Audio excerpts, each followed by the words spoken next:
Vidui, my ladies, my lords, and welcome to Tirion Forest. Fëafelmë Morvinyon they name me. You may have seen me before. And you may have seen a few of the Tirion Bedtime stories we have created so far.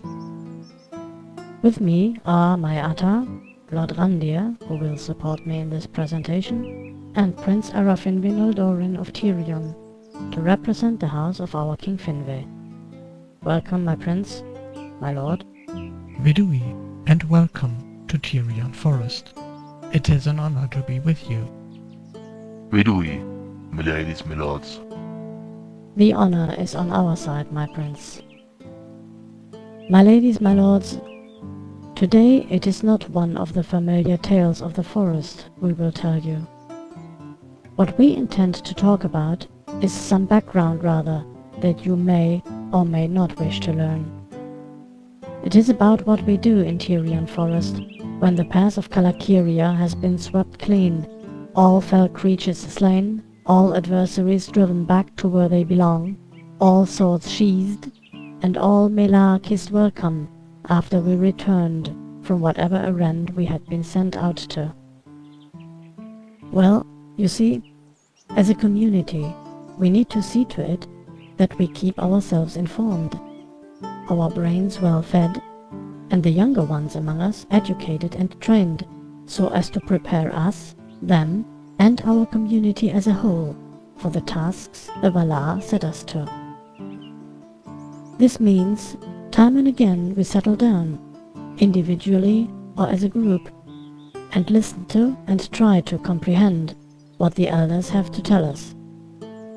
And it is much they have to tell us, taken from a whole range of topics about our land, our history, the creations of the Valar, and our language, but also about creating new buildings and structures, about making objects do our bidding, about leadership, about healing, and, yes, about fighting also.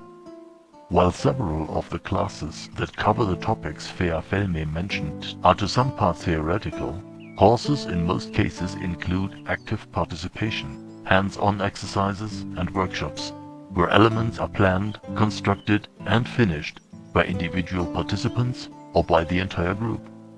It is exactly the active contribution to a group's activity which leads to a community approach, fosters and strengthens the teamwork we try to implement throughout the land, builds on the excellence of individual members, and tries to help the members of our community overcome possible weaknesses.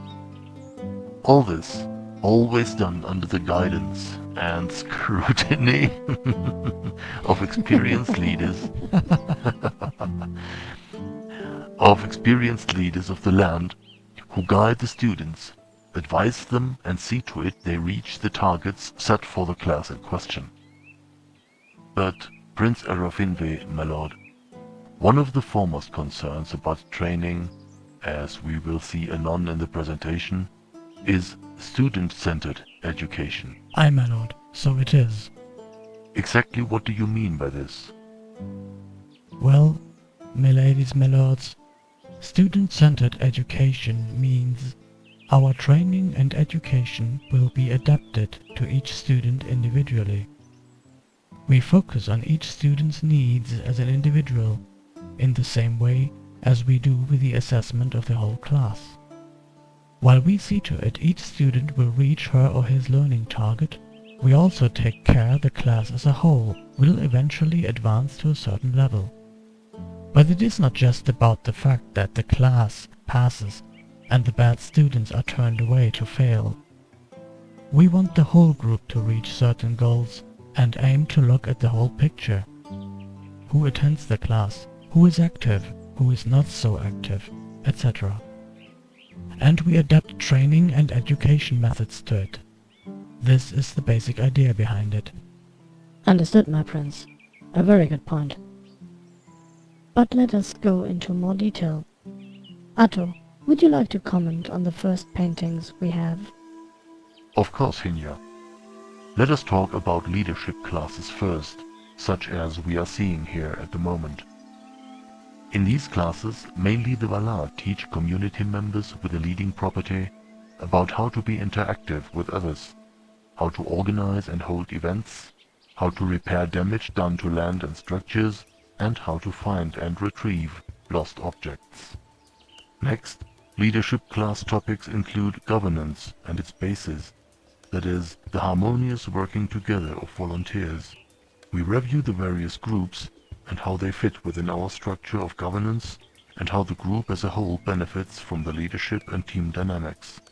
Moreover, leadership also means active diplomacy and public relations. Second, there are building classes.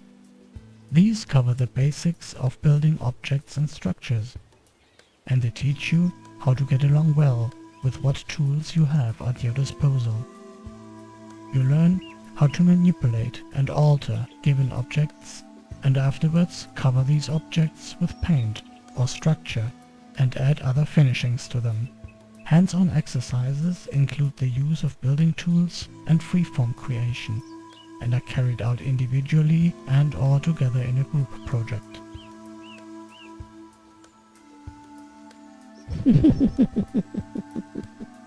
Though not all results come up to the teacher's expectations. No, not always.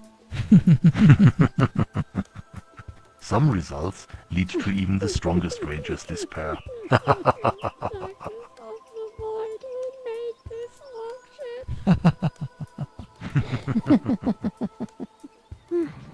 Light of the Valor.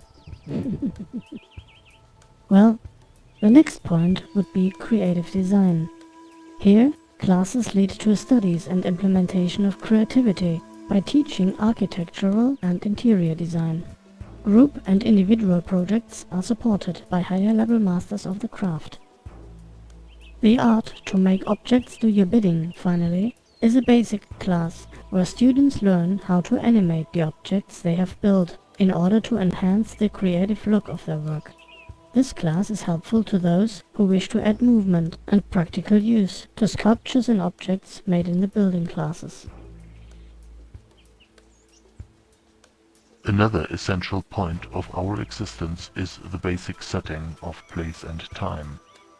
The classes which deal with the matter teach us exactly where we are geographically, and how we as the Noldor elves fit in the historical time frame. This has immediate effect on our surrounding and environment, on the development of our characters, as well as on our storylines, our behavior and lifestyle, and what this means for people visiting our lands, and what might happen if we travel beyond the borders of our realm.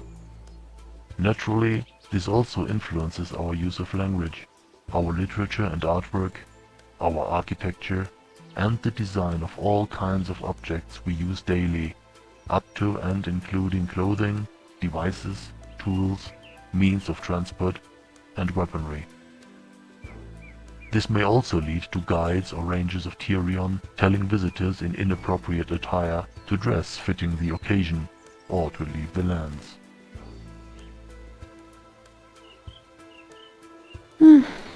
Some people just cannot take no for an answer, it appears. Our next topic is another fairly essential one. I am talking about what we call barding. On the face of it, that means sitting by the fire in the meadow of the forest, telling and listening to prose, reciting poetry and or entertaining ourselves with music. But members of the bardic colleges are also treasure troves of knowledge, keepers of history, and heralds of news. And this too we regard as being an art, which, if it is to be done properly, needs to be taught and learned. The Bardic Academy exists to ensure that bards in Tirion have access to learning that will help them pursue their role of being a bard better. Organized in so-called gatherings, students learn how to use their linguistic creativity to put text about given keywords into neatly rhyming poetry or fluently rolling prose. The results delight small groups after a day's traveling, or the community at home. According to the text's nature, verse or prose can be strictly informative, reflective, real scary, ask Lord Carbolamir, or just utter nonsense, as can be seen in the paintings of two of the strangest creatures and the poetry Lord Fëafelmë added to them. And career changes are welcome here. In an earlier Tirion Bedtime story, you see our healer Lady Quillian excelling on a story she created, although I can imagine the little girl in The King's Tale is Lady Quillian herself. Well, but who knows? Go have a look, or ask her when you next travel to Tirion Forest. The last topic we wish to cover is as much controversial as it is ambivalent. I am referring to healing and fighting. It must be understood we are not a warrior clan. Nonetheless, both parts of this section are highly important for the safety of our lands and the survival of the Noldor elves as a community. While it is true we live in a sanctuary the Valar have created for us, creatures of the darkness frequently threaten our borders. The light of the Valar keeps them from entering Tirion Forest. However, despite the fact Valar Mandos still keeps the dark enemy in his halls, they have grown in numbers in the lands around us, a cause of events we regard as being an increase in hostile activity to which we must respond. This is why time and again we venture into the land of Kalakiria, so as to keep the fur creatures at bay that roam the dark valley under the citadel. As we do not go there to drink mead with the beasts, virtually all Noldor need to prepare and ready themselves to wield blade and bow or use their healing skills to mend the hurts of those injured in the fighting. Make no mistake, my ladies, my lords. Under the penalty of banishment, is it forbidden to draw a weapon and fight in Tirion Forest or the associated lands, unless it is for the purpose of increasing one's fighting skills, an activity which is strictly confined to the sparring compound, or upon special request by my most honorable brother, Prince Fëafelmë Finarfin. An important remark, worthy of mention, my prince. And one of the exceptions to this rule is the healing and sparring practice, which takes place regularly. Led by either Prince Fëafelmë or the incumbent commander of the Rangers, all Noldor are required to constantly improve on their dancing skills. Healing and sparring takes place in one of the combat training compounds. Activities here include elf-to-elf sword fighting, arching, tactics and problem solving, again individually and in group activities. At the same time, the healers must find ways to keep the fighters standing on their feet or return them to healthiness, and this takes preparation too. Next to knowing how to channel the powers of Valir Este to the best attempt at protecting fighters and rangers, the healers need to learn about plants and other natural devices, and in what way they can use them to achieve the manifold goals of their profession. My ladies, my lords, we have tried to provide you with a rough outline of how training and education is done in Tirion Forest, and presented you with a few topics of the many fields where we attempt to guide those who are willing to follow us and help them find their respective place in our community. For further details, visit us in Tirion Forest and address any of us. Please bear in mind, proper attire and behavior is a must. We appreciate your understanding and your courtesy to that extent. Prince Finarfin, my lord, thank you very much for your contribution in material and for being with us here at the Grand Table of Tirion Forest. Thanks also go to your most honorable sister, Princess Findis of Tirion, for paintings and counsel. Thank you, my princess. And of course to you, Lord Randir, dear Atta, for your continued support in creating and holding this presentation. It was my honor and my pleasure, Ranger Fëafelmë. I quite enjoyed being with you. Thank you for your efforts to create this, and, Lord Randir, thank you also for your support. Thank you for having me, my dear Prince, Hinya. My ladies, my lords, Namarie. Namarie. Namarie.